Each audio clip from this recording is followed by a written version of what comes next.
In the year 400 before the Common Era, deep within the sacred halls of the temple dedicated to the goddess of love in the bustling port city of Brookfield, a young girl no older than 12 stands atop a stone platform, her body shivering under a ragged cloth that barely shields her from the cold air and prying eyes. Surrounding her are dozens of rowdy men, their voices slurred from too much wine, yelling out numbers as if they're bartering for cattle at the market. The temple's overseer shouts bids like a merchant hawking wares, 15 silver coins, 20, 25. The highest bidder steps forward with a grin, and the girl bolts in terror, but strong arms seize her, pinning her to the ground.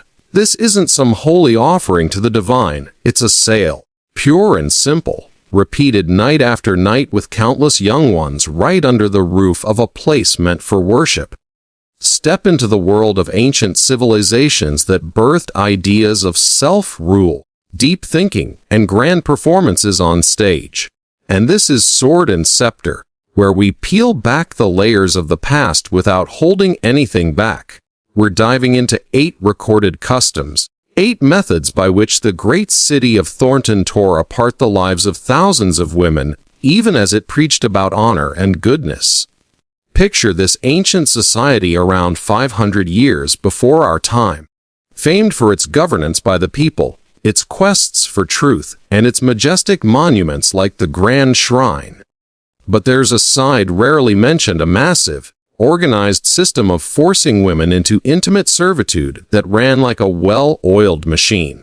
In Thornton, with its population of about 50,000 souls, somewhere between 5,000 and 8,000 women were trapped in this nightmare, meaning 1 out of every 6 females was bound in chains, marked like property, and driven to exhaustion. They toiled through grueling shifts lasting 18 hours or more, facing half a dozen to 10 visitors each day, all for a fee cheaper than admission to a play. Take the Temple of the Love Goddess in Brookfield, hundreds of girls, many just 10 to 16 years old, scarred with searing metal.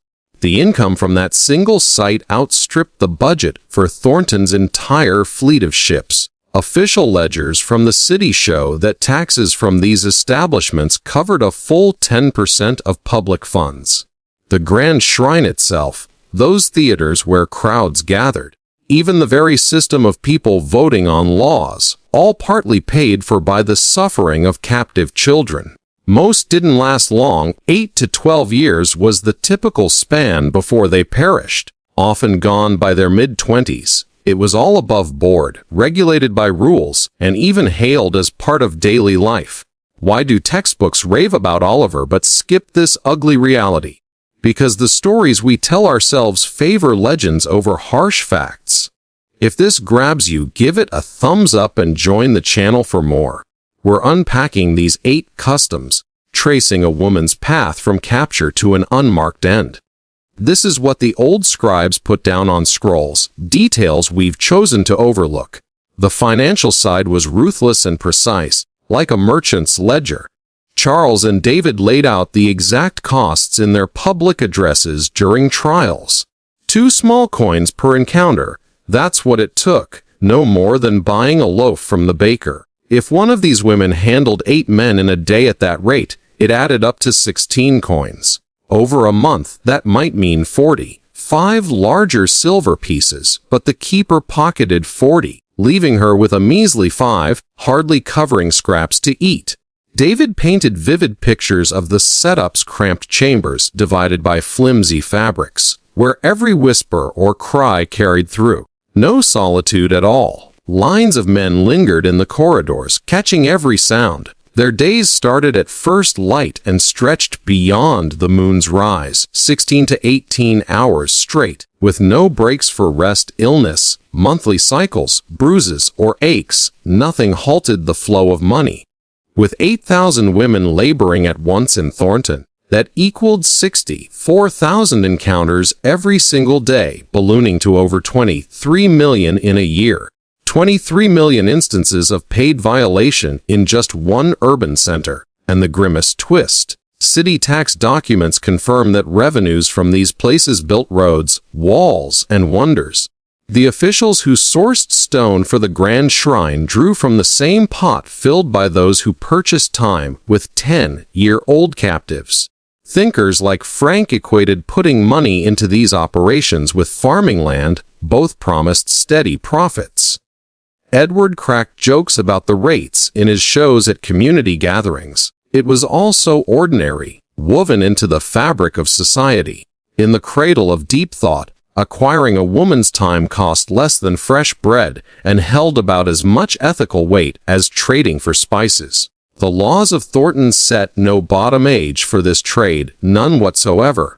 Trial accounts speak of girls from 10 to 13 being traded away. Charles recounted one case of an 11-year-old fetched for 30 silver pieces and a few animals. Some were born into it, offspring of bound mothers, passing down their fate. Others came from raids on distant shores, snatched during conflicts. Every newcomer got a lasting scar burned into her skin with a hot tool. Owners fired up bronze markers to red hot, then restrained the girl. Sometimes it took several to hold her steady. The mark seared into her upper leg for agonizing seconds, the stench of scorched skin filling the air, her cries bouncing off walls. This wasn't just for tracking, it stopped flights, shattered spirits, branded her as owned for life.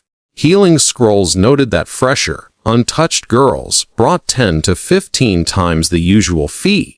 Traders highlighted them in announcements. Yet the same rules that guarded free folks' belongings offered zilch to these young ones. They ranked with farm beasts in the eyes of justice. Many faded in their debut year from tears inside, fevers, starvation, or endless wear. Keepers noted them as routine setbacks. Replacements were plentiful and affordable. In the hub that birthed Henry's visions of fairness, 12-year-olds were treated like stock, marked and drained, while sages strolled by these dens without a second glance. They penned volumes on ownership but never challenged the setup. To illustrate the sheer indifference, imagine a bustling street in Thornton where Oliver, the famed questioner of truths, pauses to chat with a student about the nature of goodness. Just around the corner, a group of keepers haggle over a fresh batch of captives, including a wide-eyed girl named Emily, barely 11, torn from her village during a raid. Oliver hears the distant wails but dismisses them as market noise, continuing his lesson on virtue, as if the world is orderly and just. His words echo, "What is the essence of a good life?" While Emily is dragged inside, her future sealed. Later that day, Henry, Oliver's devoted follower, jots notes for his grand work on perfect societies, outlining how guardians should protect the weak. But as he writes, a procession of bound women shuffles past his window, headed to the dens. He glances up, sighs at the necessary order of things, and returns to his scrolls, never connecting his ideals to the chains clinking outside. Such moments highlight the chasm between preached wisdom and lived reality. Fresh captives faced a vicious welcome meant to crush any spark of defiance right away. Patrick from a northern region described how an unspoiled arrival was subjected to violation in plain sight of the others and frequent visitors. This wasn't random cruelty. It calculated to snap her will instantly, before rebellion could take root. It also set the pecking order clear. Every watcher knew this fate could revisit them for any slip. Plus, it amused the crowd. They jeered, chuckled, wagered on her endurance. And financially, that initial allure fetched 20 to 30 coins instead of the standard 2, but only for a fleeting time. The place cashed in on her newness at once, then slotted her into the regular lineup. Edward alluded to this in his humorous sketches, and crowds got the punchlines because it was everyday stuff. Scribes noted it coolly, like logging how to tame wild beasts. Those who endured adapted fast, hiding hurt behind pasted grins, revealing suffering only invited more blows. Some broke mentally forever, but by then, their worth was already squeezed out. Let's delve into a new scene to bring this home picture, a dimly lit chamber in one of Thornton's back alley establishments. A keeper named Victor barks orders to a line of wary women. "Smile wider, you lot, or feel the strap," he snarls. Among them is a teenager called Sophia, who arrived months ago. She whispers to a newcomer, "Lily, don't let them see you cry. Pretend it's a dream you'll wake from." But Lily, fresh from the ritual, stares blankly, her spirit already fracturing. Victor notices, grabs a stick, and demonstrates discipline while customers watch and laugh. Sophia averts her eyes, knowing resistance means joining Lily on the floor. Scenes like this played out endlessly, turning humans into automatons. The operations divided women into tiers, each with tailored costs, as scratched into walls and noted in records. Foreigners who spoke no local tongue, those still fighting back, the unbroken ones, each group had its value. Some paid extra for traits like exotic looks, others tripled for real resistance. But the vilest slot, those marketed for outright harm. Markings on ruins show premiums for lasting damage, cutting skin, knocking out teeth, adding scars, lamp burns. Brutality turned product, designated endurance. Women took the worst to spare pricier ones. Listed wounds, swollen faces, fractured jaws, sears, slices, snaps weren't mishaps but sought after extras. Keepers crunched numbers. These earners brought less per head but lured high rollers paying 5 to 10 times over. It balanced the books. In a society praising numbers and games of strength, tormenting women became a niche business, tracked with the precision of trade routes. Expanding on this, consider a dialogue from a fictional court record inspired by those times. A merchant, let's call him Harold, sues a keeper for damaged goods after a session. "I paid triple for the struggle," Harold complains to the judge. "But she barely fought, refund me!" The keeper counters, "She was in the resistance category, sir, but where sets in. Take it up with the gods." The judge, sipping wine, rules in favor of the keeper, citing property laws. Bystanders nod, treating it like a dispute over spoiled fruit. Such exchanges normalized the horror, making it bureaucratic banter, everyday savagery blended with holy days. At the festivals honoring the god of revelry, women were distributed to crowds gratis as part of the rites. No charge, no boundaries. Accounts paint chaotic pictures, bands of 10 to 15 tipsy men taking turns or together, amid tunes and drinks, betting on victims' stamina. This unfolded in open spaces, temple yards, fairgrounds, avenues. Folks strolled by, some spectated, others partook, a few detoured around like avoiding puddles. Utter acceptance. Healing writings cataloged death's matter, of Fackley rips inside, choking, vital failures, draining blood. Doctors lumped them with overindulgence fatalities. Clerics insisted it pleased the deity, with ledgers mixing offerings of drink and life essence at altars. Their pain sanctified, their end, divine gift. Events spanned days, and survivors limped back to work, wounds be damned. Bodies of the fallen joined trash in ditches, no rites, no pyres. It was devout practice, shielded by faith. Thornton wove forced intimacy into profit, piety, and community ties, underscoring women's lesser status. To flesh this out, envision a festival night, torches flicker as a group circles a woman named Clara, handed over for the honor. Hold strong, one man taunts, while another laughs. The god smiles on our fun. Clara, battered but conscious, bites back screams, knowing dawn brings more labor. Nearby, families picnic, children playing, the scene as festive as any holiday. Such blending of joy and agony etched the system's depth. Routine whippings kept control, rods, heavy belts, knuckles. Not rare penalties, but standard ops. Court tales show patrons joining in for sport. A spilled drink, wrong word, or sob sparked it. Isolation added layers, confined in dark holes, sans sustenance, or chained outside to weather's mercy till broken or gone.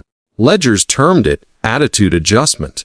Improvised tools abounded, staves, mugs, blades, hilts. Digs at old sites revealed gouged walls from clashes. Women mastered feigned joy as pain shown fueled fury. In a newly imagined exchange, two keepers discuss over owl. "That one Rebecca dropped a tray, strap her good," says one. "Make the customers watch. They love the show," replies the other. Rebecca, overhearing, forces a laugh to deflect, but inside, she plots a futile escape. These interactions humanize the machine, showing how casual talk upheld terror. Flights were deemed self-theft, property absconding. Recaptured ones got facial or torso marks or crucifixion, like displays in plazas, dying slow from dehydration or rot, whales piercing commerce. Others went to quarries, doomed swiftly. Temples, supposed refuges, took payoffs to return them, 5 to 10 coins for lost items.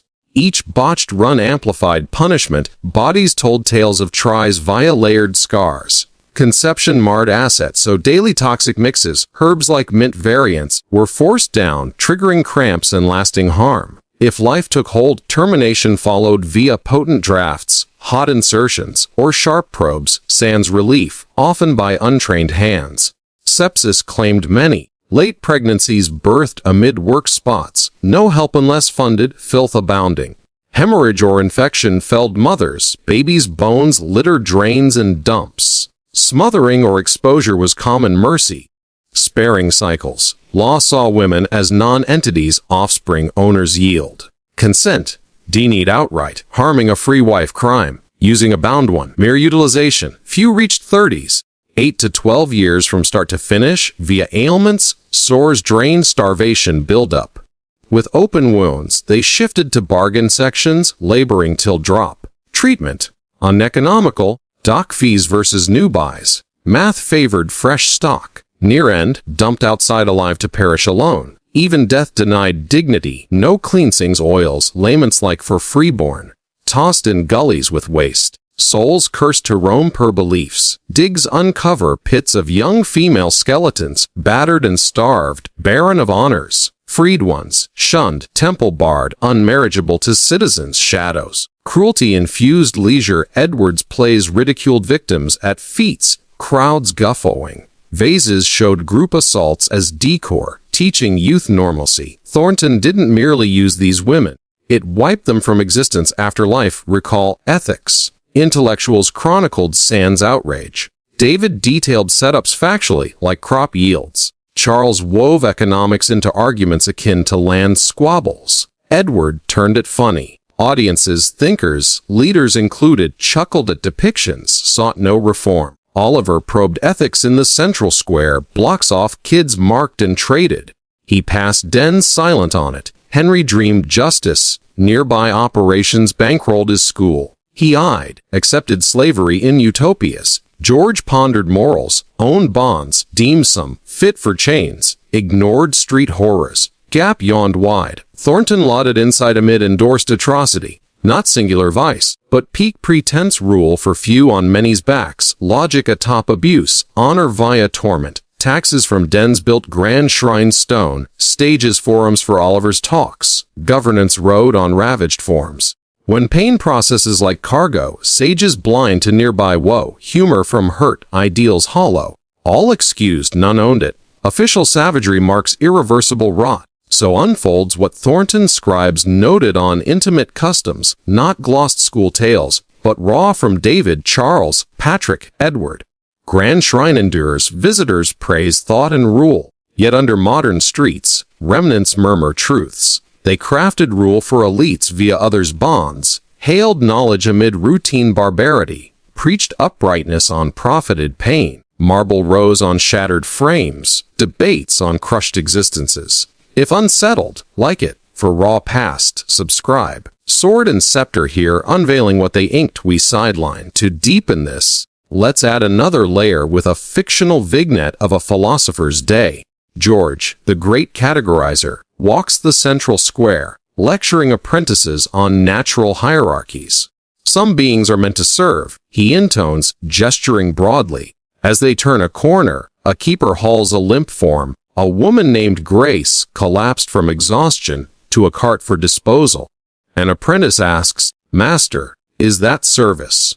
George frowns briefly. "Nature's order," he mutters, steering them away to discuss ethics further. Such blind spots perpetuated the cycle, thinkers complicit through silence.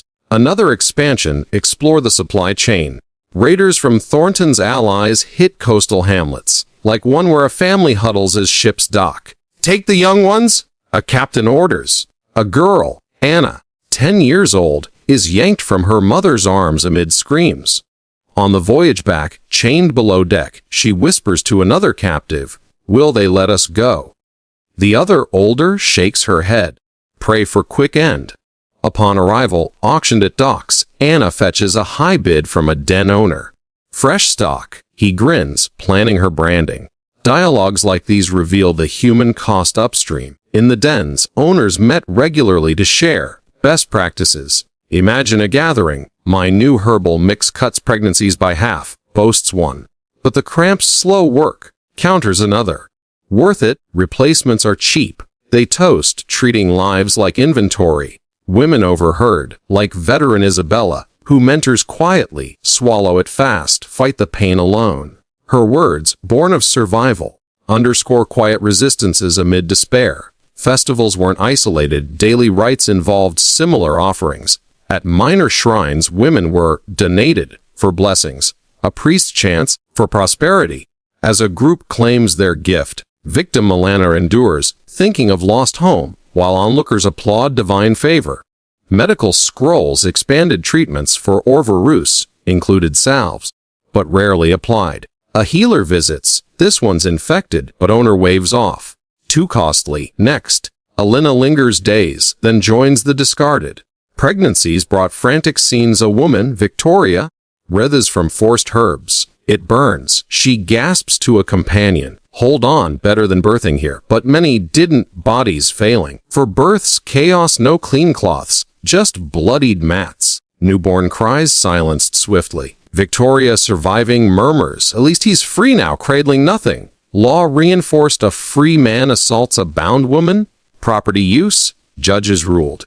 In one case, a citizen complains his session was interrupted. She resisted too much. Court laughs, fines her owner nothing. Normalization peaked. Survival stats hid stories. A woman, Nora, enters at 12. Lasts 10 years through grit, but disease claims her dump. She whispers final curses. No marker. Freed rare birds like her faced scorn. Tainted. Society deemed bearing all. Entertainment amplified. Edward's play features a foolish servant, abused for laughs.